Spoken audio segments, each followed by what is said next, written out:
In China, a sweeping regulatory crackdown that's targeted everything from high-tech to the property sector and beyond has calmed in recent weeks following a year-long rollercoaster ride, which saw more than $1 trillion wiped off the value of Chinese companies globally.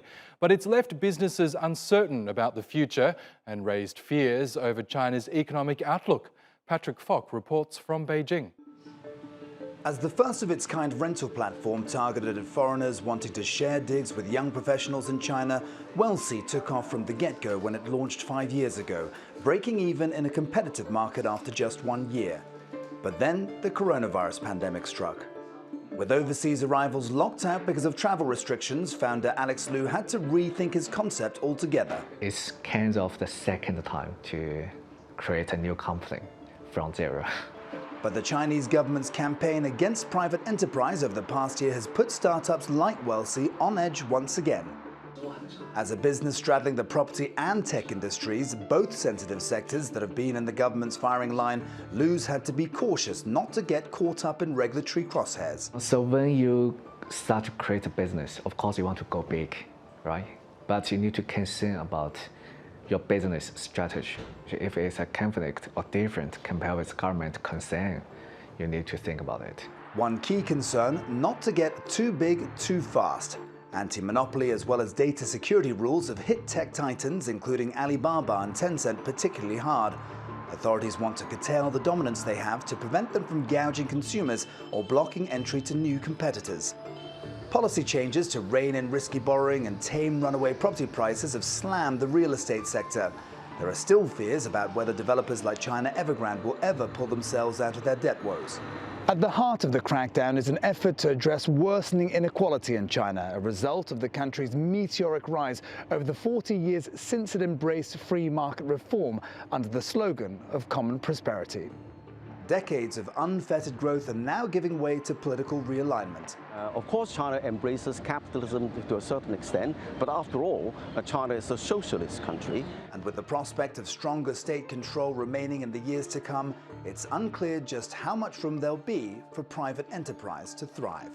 Patrick Fock, TRT World, Beijing. Jeffrey Halley is a senior market analyst for the Asia-Pacific region at OANDA. He told us how China's regulatory crackdown affected its economy. Well, certainly we have seen some job losses, particularly in the after-school education sector and the entertainment sector. We've seen falling share prices and CEOs' fortunes wilt. In the bigger picture of things, it hasn't materially impacted the Chinese economy as yet, although some sectors such as wealth management products tied to property companies are also struggling to meet those payments. So we're seeing more peripheral reactions at the moment rather than material impacts on the overall China economy, which will still grow by over 8.5% this year in 2021. I think this is a story that still has more to run, and there will be more of these companies appearing in this particular sector into 2022 that will be having severe financial problems. The knock-on effects are obviously the offshore bondholders who face not getting any of their money back at all, or being forced into a very uneven debt restructuring. It really depends on whether China is prepared to allow a complete collapse and disorderly dismemberment of this sector, the leveraged property developers, or whether it's going to try and offset that effect. My feeling is that they will look for a more orderly wind down where state-owned enterprises will take over the better assets of these property companies, and debts domestically will be restructured.